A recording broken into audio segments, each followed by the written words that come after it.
ঈশ্বরদীতে চলছে 1 মাস ব্যাপী বৈশাখী মেলা। বৈশাখের পুরা মাস জুড়ে সপ্তাহে 2 দিনে মেলা অনুষ্ঠিত হয় এন্ড এই মেলাকে আমরা দরগা বলে থাকি। আজকের ভিডিওতে আমি আপনাদেরকে দেখাতে চলেছি এই মেলার লোকেশন কোথায়, মেলাটি সপ্তাহে কি কি বারে হয়, মেলায় গেলে আপনারা কি কি দেখতে পারবেন, সবকিছু নিয়ে থাকছে আজকের এই ভিডিও। সো বুঝতেই পারছেন আজকের ভিডিওটি কত ইন্টারেস্টিং হতে যাচ্ছে। সো বেশি কথা না বলে ভিডিওটি শুরু করা যাক। Let's go guys. আপনারা যদি মেলায় যেতে চান, আপনারা যদি দাসুরা থেকেও আসেন, হয়তো রূপপুর থেকে আসেন, তাহলে সর্বপ্রথম আপনাকে আসতে হবে হচ্ছে গোলচক্কর মোড়ের পারে।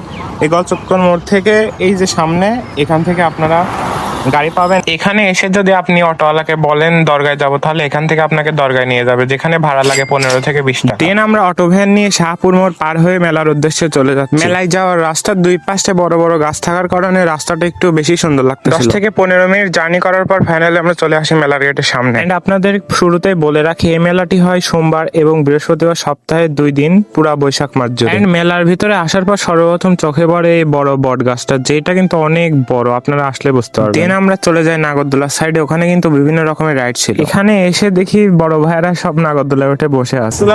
কি অবস্থা? ভালো আমার আরো বড় ভাই, কি অবস্থা? কেমন লাগলো নাগরদোলায় উঠে? ভালো লাগেনি, মিস হইলেন না ভাই। খুবই ভালো। শিওর এই তুমি যদি উঠাও তাহলে পর উঠবো। এই জায়গায় কত মেয়ে জায়গায় না উঠতে পারি, জীবনের 2 নম্বর বলে দিই। শিওর। তোমার কেমন লাগলো নাগরদোলায় উঠে? সেই বড় ভাইয়ের থেকে ইন্টারভিউ নেওয়ার পর দেখি সবাই নৌকা রাইড করতেছে আর এনজয় করতেছিলাম আমরা।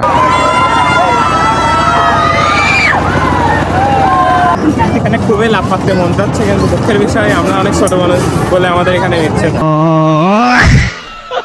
দেন আমরা চলে আসি মেলার ভিতরে। মেলার ভিতরে কি কি আছে তা দেখাবো আপনাদের সিনেমেটিক শটের মাধ্যমে। Let's enjoy to the cinematic view. আমাদের বকুল তলায় ভিড় জমেছে, বসেছে মেলা দেখতে যাব আমি তুমি। আমাদের বকুল তলায় ভিড় জমেছে, বসেছে মেলা দেখতে যাব আমি তুমি। সে মেলায় দোকান কত সারি সারি। গাইস, আমরা কিন্তু ছোটবেলায় এটা নিয়ে ঈদগায় অনেক খেলতাম, সো এটা দেখে অনেক মনে পড়লো ছোটবেলার। দেন আমরা চলে যাই মেলার সব থেকে ইন্টারেস্টিং খেলা লটারি। মেলার অন্যান্য সাইডে ভিড় না হলেও এই লটারির আশেপাশে কিন্তু অনেক ভিড় হয়। এক একটা লটারির প্রাইস ছিল মাত্র 5 টাকা করে, তাই আমরা 2টা লটারি কিনে নিই।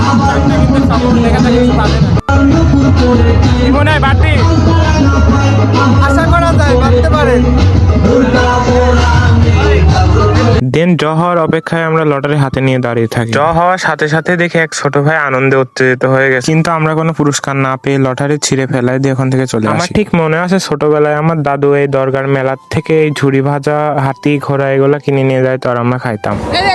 মাথা ব্যান্ড অনেক কেউ নাই।